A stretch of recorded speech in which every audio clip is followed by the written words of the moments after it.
Welcome back to another episode of Dungeon Hammer, brought to you by One Mind Syndicate. I am your host, Gersh1, and I'm here with my two co-hosts. Docile Creature. And the Sound Alchemist. And today we're going to be talking... about how to build a pantheon of gods for your next Dungeons and Dragons campaign, or one that you've already been running for a while. Maybe you want to clear the slate. Some apocalyptic pandemic has wiped out all your gods. Slanesh has been born, and now you have new gods to talk about. So how do you guys do it?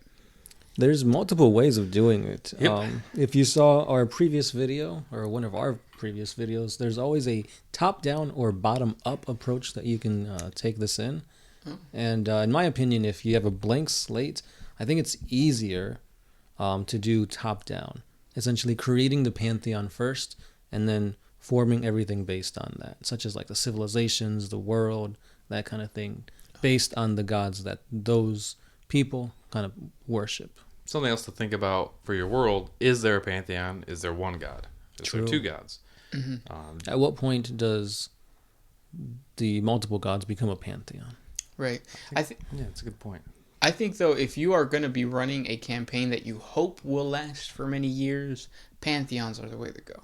Do you come out and say that at first, or do you just have like your player characters, that's the gods they praise, and then you say, oh, well, there's another god later on, or you find that out later, or do you just say, boom, these are all the gods? Either or. I think it really depends on like how you feel, like what your flow is and everything.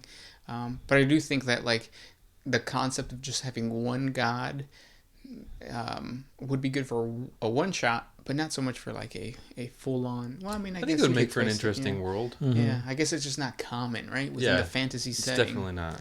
Yeah. So then what themes do you guys get into when you're building your pantheon? Because I feel like each god's supposed to represent a certain theme, whether it's emotions, whether it's like actual like physical agriculture or whatnot. Another kind of sub category is, do you want to go the kind of Greek or Roman route where everybody knows about all the gods and they each have a different face? Or do you want to have the more real world where each culture has their own god or pantheons? Oh, okay. Something that I'm doing for this world that I'm building now is each culture has a god or gods that the other ones might not know about or might not worship. So you can either have a pantheon that the whole world kind of worships, or kind of each culture has their own gods. Or you could have a single god and just different cultures and religions praise that god differently. In different ways, yeah. I think that both are really like both just give me a bunch of ideas to do. I never really thought about having one culture worshiping one god and then the other culture worshiping the other god, because then you actually do create deities and then you can have deity wars. How badass would that be? It makes it more realistic because that's how this world developed. Right. Yeah. Certain crusades and stuff like that against other gods and stuff like that. Now I need the docile creature to run a campaign for us where we have to choose between worshiping one god or another god. Oh wait, that's exactly what the Sound Alchemist did. That is, but it was the devil and Jesus. But no, you actually nailed the thing on the nail on the head. Yeah. That's exactly what my whole campaign / world is based off of. Gods trying to kill other gods to find out who is the one true god. And you're just the pawn. Essentially, the players are the pawns. But you guys have a major effect because you've killed gods before. Oh, yeah. So now these gods can't be worshipped, and thus they can't be the one true god. Huh. Sorry, Anubis. Yeah. Stupid Anubis. Thor was dead, but you guys brought him back to life. And I played as Thor. I was a god for a second. Whoa. Yeah. So again, So when you're trying to flesh out your pantheon, the way that I handled it was you have the classics: god of life, death, and then you kind of like put categories what you want a god to like, or domains that you want a god to fill, represent, depending on what you kind of want to fill. All the, what are they called? I'm gonna call them domains, but that's not very descriptive. Like life, death, animals, all nature. Those kind of categories. Yeah, you want to fill all that. You can have a god be like 5 different categories, or each god be 1 if you want your pantheon to be humongous. But do you base that off of what people believe in, or Like, oh, people pray to like the sun god, so that's already a god. Or people pray to like good agriculture, that's another god. Yeah, you can do that. Or do you say, people really like chairs, there's a chair god? That'd be dope. I would pray to the chair god. I mean, yeah, if you want to have a chair god, why not? But like, are you basing it on like real, like like what people actually would actually worship? believe? Yeah. Or is it you just making up like stuff at this point? You'd want to give some kind of reason for people to create a religion off of this, like the chair god. The cherry god. Chair god. I don't know how people would come to worship chairs, but hey, They bring you rest when you've been standing up all day. Yep. Yeah, sure. But then you could also say there is a rest god, and his avatars are the chairs. Yes, But that is a good point to like, because last podcast we were talking about how we haven't been very fantastical in our sessions. A way to make Pantheon fantastical is just to be gods of certain things that you just never would think about, like the god of rest. Yeah. I mean, who would ever think like, oh, the god of rest? It's kind of like Dionysus for the Greeks or Romans. Yeah. The god of basically tits and wine. Yeah. But not even because it's about like party and life but this is just completely about sitting and resting, Relaxing. or like the god of like weapons, like I don't know, it's just Swords and yeah. god of like that's a good important thing to like if you have your god have more than one domain to kind of flesh them out so that there's a lot of different ways that people can worship this god, but also if your player isn't necessarily keen on worshiping chairs, there's another aspect of rest that they can kind of cling on to and say I worship that part of it. No, you gotta have your cleric of the chair god where you could summon metal chairs and hit people across the. Oh, that'd be awesome. Take the tavern brawler feat, so you're like proficient with slamming chairs against people. Yeah, and you just reflavor all these abilities like smite. It's like, oh, a wooden chair, you got splinters, or I'm using an oak and it's I harder. cast sleep, and there's like a magic bed that goes underneath you. And bloop. Not a bad chair. Oh, chair. Sorry. Well, I mean, I guess a bed is just an elongated chair with a. It is, yeah. Or a beanbag chair. Yeah, There you go. And yeah, that'd be really cool. yeah. But besides having the chair god, I felt like you had more to say. Docile No, not creature really. that chair god really, threw you off. it's everything. I know. All you want to do is just rest. I think I'm going to worship the chair god in my real life. I mean, I feel like most people do unknowingly. We're all doing it well. This is considered a chair. It's a ball, right? Is that considered a chair? He's using it as a chair. So Is it praising the chair That's god? a good point. You turn anything into a chair to praise the chair god. I think that does bring up a point and a problem with most deities and gods is that eventually you do kind of realize that everything goes into one. Like you can say that you can sit on as a chair god, right? You can sit on pretty much everything. So at that point, the world is a chair. So then, And that might be a reason why the followers of the chair god think that it's the best god because the world is the chair. but then so how do you mix in the other gods? God of War. Well, you all can that have kind of other stuff, yeah. people that don't like the chair god dispute that claim. But The then god of war or whatever. But then it becomes a situation of like, well, so then I think it would be a situation of like ideologies battling each other, not so much Or deities. philosophical debates between human or mortals rather than, and I think that's how it should be. Well, that's how it is, right? That's why we Yeah. have Jesus, just one God, even though he's supposed to be a trinity, but whatever. And like Muhammad and Allah, Buddha. yeah, that's just one person. Because eventually, like it's easier to everybody worship Amazon instead of all these little mom and pop shops. Yeah. Yeah. Now, when you guys are creating your pantheon, do you rip from other pantheons like Greek, Roman, You kind of have to. Norse? Because they have the god of war, the god of the sun, the god of life, god of death. Like it's been done before, so no matter what, you're kind of taking at least from that aspect. Right. But you should probably try to flavor them differently as much as you can, unless you're doing something like you did and you're literally using those gods. Yeah, so you have to tell yourself, how much time do I have to actually invest in creating these gods, because if you don't have a full like week to plan out your god and all of the different chairs that he can inhabit, then in those situations it's just easier to say like, no, I have Thor.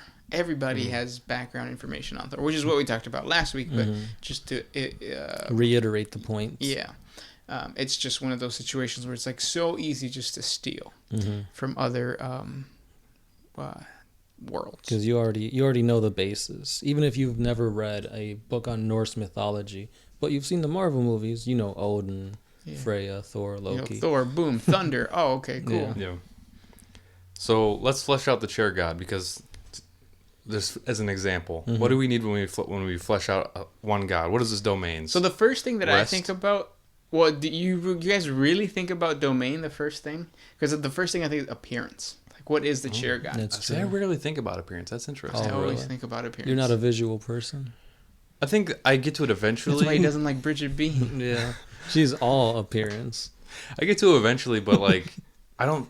Just in my campaigns, my players don't really ever see the gods, so it's not as important. But go on, appearance. So what Yeah. would the chair god look like? Well, I would consider him sitting on a throne, or maybe Yeah. he is the throne. Yep. There So- could be a god sitting on him, as you might think, oh, the god is the person sitting on it, but no, it's actually the chair on him. Maybe this is a god that kings worship Yeah, like a because throne. it's a throne. But okay, holy symbol, The A chair. throne. easy, chair. Every god needs a holy symbol. For the god of chairs, it's a chair. Does it matter what type of chair? Like, is it a wooden chair, a rocking chair? I think keeping it vague is important so that like peasants can worship this god and it's like a stool or a rock, and kings can worship it and it's a throne Or intellectuals can worship it, and it's a face. or a ball. A face. Yeah, you sit on one. Yeah, exactly.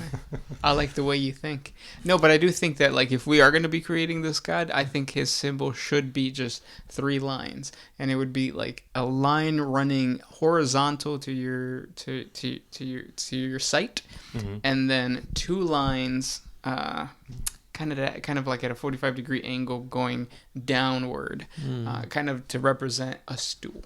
Mm-hmm. Because that is the beginnings of a chair. Yeah. Yeah. The humblest of chairs. That's Yeah. true. Yeah, okay. That's the holy symbol. And then we can just The domain is rest. Do we want it to be anything else? Relaxation. But at the same time, it could mean good times, because when you're at a party, you're not always standing up. You could And be sitting what about down. when you're taking a Support. dump? You Yeah. gotta Yeah. sit down. support, definitely support Relief. then. Yeah. Yeah. So it's so a little bit of health then, Mhm. because like you know you obviously have to sit down. You can't stand there for the rest of your. We're not horses or cows, Exactly. not yet, anyways. Maybe you are. It's D&D. Yeah. Could be a minotaur. Yeah. Okay, we got the domain. We got the holy symbol. What is their... I mean, this is another easy question. What is their weapon of choice? It's a chair. It's a chair. yeah. Power chair. Your face. Metal chairs. Yeah. Oh, man. All these wrestlers, really represent the They're worshiping the chair gods. Yeah. Luchador. What is the chair god's name? share. Share the chair god. So it's a female. Well, not You can't necessarily, put yeah. gender That's fair. on It's God. 2020. Come on, That's man. fair. I think it should be a genderless god. God's kind of... Well, depending on the way you look at things. Yeah. Everybody was made from the chair god, taking one of his ribs. One of his legs. Oh, yeah. Well, the thing that I just thought about, and I think it would be really cool to have like a certain sect or a certain cult believe that the chair god is a male, and then a certain cult or a sect that Yeah. believes the god is a female. And in that way, then the symbol changes from just like the 3 lines to the 3 lines and a stick going up to like, and not have stick. Yeah. Kind of like the male and the female signs. Exactly. But that's yeah. the important of it. The importance of adding complexity to your god, so that like Schisms. other cultures can take it and worship it in completely different ways, more radical ways or more tame ways. Like some people need everybody to be sitting on chairs at all times because they're just super radical about We it. can't have an intellectual discussion unless you're sitting down. Exactly. Yeah. Yeah. Can't trust anybody if they're standing up. You got to be sitting down. Yeah. When you're And- making deals and stuff. And what this does is it really world builds. It builds worlds where like your party goes to interact with a certain worshiper of the chair god, and all of a sudden like they have to have the the knowledge that like you do have to sit down. They pull out a stool and sit down, and they're kind of like mean mugging you while you're standing over them, and you're like, "What's going on?" Yeah. And it's a situation of like, okay, so now it becomes a social encounter. Right. And it also informs your players about the Pantheon a little bit. The chair god. Now, would like the domain of the chair god be a whole bunch of you're at an auditorium and there's just thousands of chairs surrounding you? Yeah. How often do you guys enter the plane? I guess as a DM, plane you of have the to, gods. yeah, right? you have to ask yourself, will my party ever enter the plane of my god? Because the Forgotten Realm has like the different levels of hell, right? The 9. Yep. Yeah. Yeah, and then they has obviously all the other ones, but like, will your party ever reach the Feywild, The heaven chairs? of chair god. Yeah. And if that's the case, well, I think all GMs or DMs, right? GMs, Either one. DMs. Game Master, Dungeon Master should strive to bring their party out of their plane and just go into a different world. Yeah, at a certain point, you get so high level that it's hard to throw things on the world that's gonna scare them or challenge them. So that usually at higher levels, you end up leaving the plane of existence that they've been on this whole time. So Turns sending out- them to chair heaven. Yeah. Chair heaven is just like a flat earth because that's the seat. Yeah, Yeah. but I do like the idea of an auditorium. So I think of like chair heaven being a never-ending auditorium or a never-ending auditorium, which is like masses and masses of chairs. Maybe the Mecca of the chair god is just like a giant cathedral that's shaped like a throne that you can like walk inside and has all these towers coming off of it and stuff. Has little like ledges everywhere, so you can just sit down while you go up to the main stage. Places for rest while you're climbing the stairs up to the top of this throne. Every stair could be a chair. I mean, you could sit down on it. Absolutely. And then you get to like, okay, so how do the worshippers venerate your chair god? How do you guys think our chair god would want to be venerated? Would you want to? It wouldn't be like forcing others to take a seat, would it? Could be. Maybe, depending on how radical this sect of worshippers is. Maybe all the worshippers of the chair god has a stool on there. They carry a stool around with them everywhere, so they can always take a seat at certain points of the day. Maybe at certain times they got to face the chair mecca and sit down and just contemplate life. Yeah. Take a rest. Have, Resting like, is little important to the sticks. followers of the chair. But that might be one, like you said, like a radical thing. The others might carry nothing at all. The world is their chair. Maybe at the end of the day, they just got to sit down and have a nice cup of wine and just relax. That's how they venerate the chair god. Those are the what are they called? The what are the Jewish people called with the little Orthodox? Maybe they're the Orthodox chair believers. Yep. What is our chair god's name? Did we come up with that yet? You Share. said share, but then share. So what would our followers be called? Sharonites. Sharonites. Okay, I like that. Sharons. Yeah, the Sharons of the world. They have to get a certain haircut now. Another thing to think Shaped like a about chair. when you're coming up with gods is what if your players choose to become clerics or paladins or even just any race that venerates them? How do their powers manifest? How do they get their powers from the chair god? Right. That's interesting because you could always flavor already existing spells to kind of embody the flavoring of that god. Yeah. So if somebody does fireball, but they're a patron to the chair god, maybe, I don't know, they throw a chair and it explodes into little chairs. Little chairs. Little chairs. Those are just called splinters. Yeah. Because there's like divine pact warlocks that can get stuff from. There's a lot of different ways you can divinely get powers. What are the angels? Are there angels of the chair god? What do they look like? What do they do? A sofa. Like a Sofa. divine sofa. Yeah, it could be a sofa, a couch, a rocking chair. A chaise. A what? Chaise. The little lay down couch things. I think that's what it's called. That's what those are I called? think so. I'm probably wrong. I thought they were lazy boys. Those are just recliners. That could be right? like the disciples of the chair god. Oh, the lazy the boys. lazy boys. That's what they call themselves. Perfect. Yeah. Also, like when you're fleshing out your Well, because I think what we're describing is really how the um, non-god entities interact with like the entity itself. Right. But another thing, if you want to flesh out the whole pantheon, who is the antithesis to the chair god? The like the athletic god, the god of Don't rest, keep going. Yeah, god of endurance. Mm-hmm. Yeah. So those two groups are constantly at war. Yeah, and that's how you start going, and then after that you just start branching out. And not all gods have to be opposed to each other. They just take on different aspects. Like you still have the god of nature, which doesn't really have a antagonistic relationship with the chair god, but they still exist in the same world. Right. Mm-hmm. And they can even overlap in some ways, Mm-hmm. like a rock chair or a tree stump chair kind of overlaps with the god of nature. Yeah. I mean, you could use wood to make a chair. Yeah. Yeah. Most of the time, you probably would. No, I get it. Probably would. This video really took a hard left. I never even imagined this video going this route. Yeah.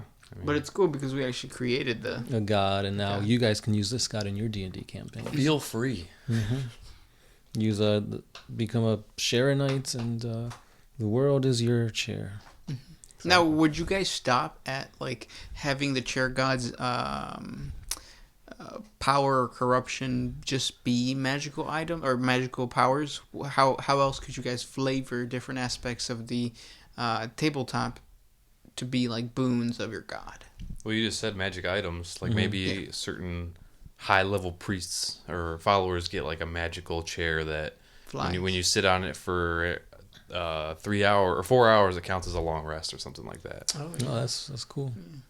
But only the true follower of the chair of share can benefit from this. You can't just like pass the stool around to the whole party. Or maybe if you venerate this god enough, you don't need a chair anymore. Now you could just assume the position, and that's resting. Yeah.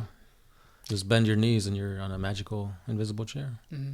So like different aspects of the skill chart or whatever can be altered by whichever god you worship, Yeah. which is something that sounds kind of cool. Award magic items, or like they don't have to be items, like just magical boons, like what you're saying, how you can do that little squat in the air thing. Yeah. But for As all your different kinds of action. gods. Yeah. Right. How does that benefit you? Like the god of nature, you can clear difficult terrain just by asking the plants to get out of the way once a day or something like that. Yeah. Yeah, there's a lot of ways to flavor like those boons then, depending on your god and your pantheon. Yeah. Also, multi-classing, is that even a thing? Like, let's say you're a cleric to the chair god, but you multi-class into another, like a barbarian, and that barbarian praises another god. Is the chair god going to allow you to praise another god? How common is the worship of multiple gods in your world? Right. If you're more of the like Greek style where there's a pantheon of gods that everybody worships, it'll be more common for people to worship a certain god depending on what situation they're in. Right. Like if you're about to harvest your crops, you worship that Agriculture. god to make sure that it's good. If you're about to go to war, then you worship that god. Yeah. But if you're more of the each culture has their own god, and this culture is based around the chair god, then it might be a problem. If you convert to another religion, is that okay? Are the followers of your past religion going to try and hunt you down? Could Could be. you never sit again? That's true. I guess another way to flesh out a god is to, That sounds really nasty. Like, how do you use the bathroom standing up? I mean, I mean, you could. I Just mean, like- yeah, but like, isn't squatting and sitting easier? I don't know easier. if it's but, easier. but the followers of the god in endurance can't sit. Right. They have to poop while they run. Yeah. Kind of like horses. Yeah. Okay. What was I saying? I don't even... The followers attacking. You can flesh out their dogma or their creeds and like their rituals and stuff that they do to kind of further flesh out the aspect of the god. Like what kind of ceremonies do they have? What's their holy day? What holidays do they have? Yeah. I mean, it'd be pretty interesting though to see like a combination of this and like let's say you're following a god of the undeath. And you're combining it with a chair. So now you have a chair that can never be destroyed. Or every time it destroys, it reconfigures. Or maybe if you sit a dead body on it after a Yeah, few it comes days, it'll back. come back as a zombie or something. Yeah, that's really cool. Really. We need to be more fantastical in the way we make our gods. Yeah, don't be afraid, because this legit started out as just a joke, but like you can make this a real thing. Or Yeah. the chair god. They probably wouldn't call it the chair god, but just like the god of rest or something like that. If you want to be, unless you're in a wacky world with chair gods and stuff. But yeah, anything can be a god apparently. I mean, look at Beauty and the Beast. They reanimated objects. Yeah, I'm pretty sure there were some chairs in there somewhere. there was. Yeah, I think it was a dog. Maybe you get a little a little chair familiar. Yeah. Yeah, That wasn't a dog, or it wasn't a chair. It was like a stool, like a footstool. but I mean, a chair. Same thing. Yeah, You we could sit figured on a out footstool. stool is a chair. Clogsworth can be a chair then. What's clogs? Oh, the candle Clogsworth. guy. It's Cogsworth. We've had this discussion. Oh, the clock. Clogs are wooden shoes. Yeah. The candle guy is Lumiere though. Yeah. Oh, okay. I thought you wanted He'd to make sit a on good. that. He'd make a good chair. For certain people. Yeah. Yeah, certain people. Yeah, mine needs a lot of wax. Yeah. So this is how to build a god, really. The Pantheon. This is you how to said. build the You chair just guy. do this thing You over and break over it- yeah, again. you break with it different off, right? domains. Yeah. Yeah. Just determine their relationship with each other and Mhm. all that. What's been your favorite god to create, besides obviously the chair god? Well, it's funny you mentioned that. I have notes on it right now. Oh. It's this god of the dwarves in my new world called Kovac the Fireheart. Does Let he me always? play in your world. I mean, I gotta. So, the problem is all I have fleshed out is the dwarves right now. So That's all you need. Yeah, just playing a dwarven city. I do want to do like a dwarven one shot to kind of. Is that gonna there be you a? go. I feel like that's gonna be a very short campaign. Oh, it's a one shot. But he is. His domains are like fire and all that stereotypical stuff, but it's also like passion and kind of like the color red in Magic the Gathering. It's like love, Aggressive. passion, aggression, Planes. hatred, McDonald's. Mickey D. That is yellow. I mean, there's red and yellow. Uh, So then, would these dwarves be more noticeable because of the whole red? Well, yeah, I basically, I'm going to, in this new world, I'm going to change the racial features too. Like they're going to have fire resistance instead of poison resistance. They might have both, I don't know. And they all have ram horns. And their skin is like black charcoal-ish, different shades of that. And their eyes like glow bright orange and stuff like that. this is dope. Yeah. The Kovac has like one of the symbols of him is like a fiery salamander or snake, because he has like a steed that he rides around in rides the a snake? stories where he rides a giant fire Oh, so snake. you've actually made like stories of your Yeah. god that they Yeah, preach and follow. myths and stuff like that. I based Myths. them a lot after like the Vikings, because I watched the show Vikings and it gave me inspiration to do this whole world. Kind of a more primitive world where the cultures don't have a lot of access to each other, so most of the time when they see each other they fight. More grim, darkish. Well, that's not primitive. That still happens nowadays. I mean, that's true, but they just because they don't know about each other mostly. That still happens nowadays. Yeah, that's all. Apparently, I don't have my notes on my phone right now about him, so that's all I got. But he's been my favorite god to kind of flesh out because Do you feel like that kind of he's hinders very you fleshed out. having favorites? Whereas, like, let's say you're making a world and you're coming up to like the agricultural god, and let's say you don't like anything about agriculture. Do you just put less effort into it? Probably, yeah. It's well, if I were to run into that problem, I would give that god a different aspect that I did like agriculture and nature or something like that. That way, I can heavily kind of focus on the nature part and like have the agriculture part be secondary. But I'm also, since I'm making each god kind of, each culture have their own god, they kind of have to encompass a lot of different things, not just like a singular domain like that. So, But I think the key point here is like not to get like when you are creating a pantheon, not to get stuck in the details of one specific god, and don't turn it into your baby, kind of like we were talking about with world building, because that's when you do start creating favorites. I think creating a rough template of what the god is, and then allowing your party to like experience your different pantheon or your pantheon, and then the one that they gravitate towards, that's the one you want to invest Flesh out. time into. Yeah. Because the key to like your situation is like you're not gonna like just sit down everybody and say like, oh, this god believes in this. You're gonna show it somehow within the campaigns. So obviously if you have a party that's playing and they completely ignore that god, then and they want to focus on like the other god, then yeah. It's gonna be a little different in like for this world specifically, because It won't. it is kind of like you would pretty much never see a dwarf worship a gnome god, because they're basically, What if I want to be a dwarf, but I want to worship another god as Yeah, the 'cause- player? Yeah, that is a big challenge. Yeah, Mm-hmm. it is. It's this the world that I'm building is not for like you have to. for us. Well, it can It's be. not for you. But it's something that you have to actively subscribe to.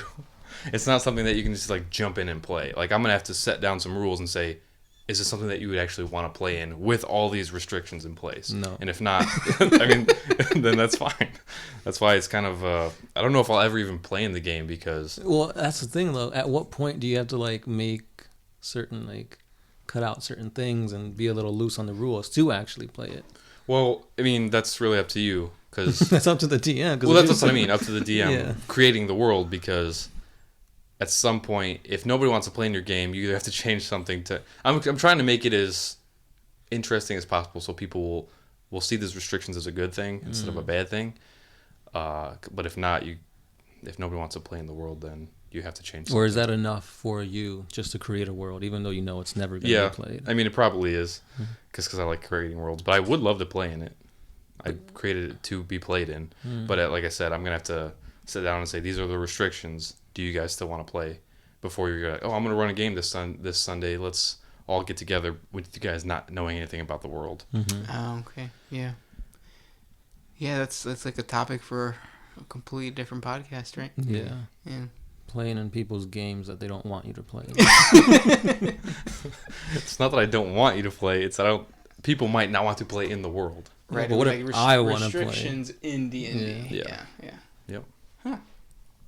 Interesting. All right. I like that though. I like that dwarf. Yeah, god. it sounds really cool. This is a whole topic, but I don't tend to like dwarves, so I wanted to make a culture that made me really like dwarves. And this So does. and this is what I came up with. Yeah, it is challenging though if you are a player of a different race. Like how is that going to play out in your world?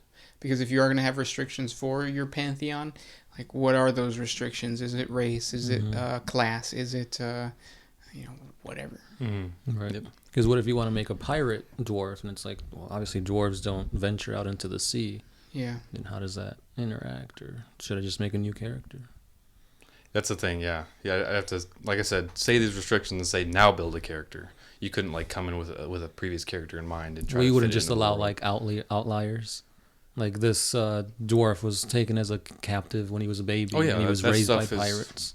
Completely understandable. Like, So there is a way around it. yeah, well... So I can play in your campaign, docile creature. Being a pirate is not, like, completely world-breaking. Because they live on islands and they sail around and stuff. But, yeah. Dwarves or the pirates? Dwarves. Oh. They live on, like, a volcanic island. But they just don't like the sea. They don't like the water. So that's why they sail across it. Because that's where the gnomes live. They're water beings. They can breathe underwater? Mm-hmm. Nice. So you took all the races that you don't like and you try to create a... Try to make them cool. Like, make them so I would like them or I'd want to play them. Cool. Is there like a battle between like the dwarves and The gnomes. The gnomes? Yeah, they're like their gods are like, against the each gnomes other? worship like a sea monster, a giant leviathan they call it, and their gods fight each other in myths and stuff. So they're And that's another thing that we have failed to talk about. We've always talked about sentient gods. What happens when the god is just like like a Catan, like in 40K? Like they don't really care. They just want to get the best out of whatever people are worshiping them. Another thing I guess I just thought of is how active are the gods in your world? Because in the new world, it's more mysterious that I'm making. Like there's not like direct contact with the gods. It's all kind of like myths and legends and stuff like that. Like in our Whereas world. I see in like a traditional D&D world, you can talk to your god. Like it's not super difficult. So Right. determining what role your god has in the world is another thing when you're fleshing out your pantheon. Mm-hmm. And there's a bunch of instances in this, like in MTG, the world of pharaohs. Yep. The gods are literally walking amongst the men and Yep. people. And Amonkhet, same kind of thing. Yeah. That sounds cool. I wanna Indeed. play in that world. But then that also kind of changes the way people view and venerate these gods, because if they're They see him every day. flesh and blood and they're right there, it's like, oh, if they're right there, then there's a bigger chance of like them falling, or or even an easier chance of them like destroying you or casting That'd be their pretty judgment. cool though. Like you live in a big city where your god, like, oh, he lives right over there. He walks around the town talking to people. Right. Yeah. That's good. I hope this advice helps you guys create your own pantheon.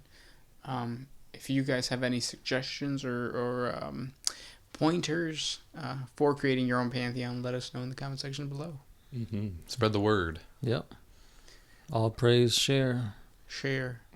We are Sharonites. What did we call these? Sharons. Sharons. We're all Sharons. We're all Sharons at heart.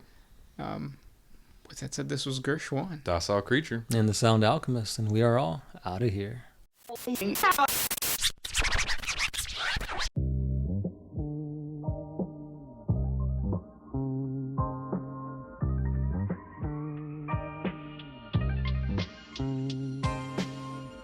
Oh, if you could put my freedom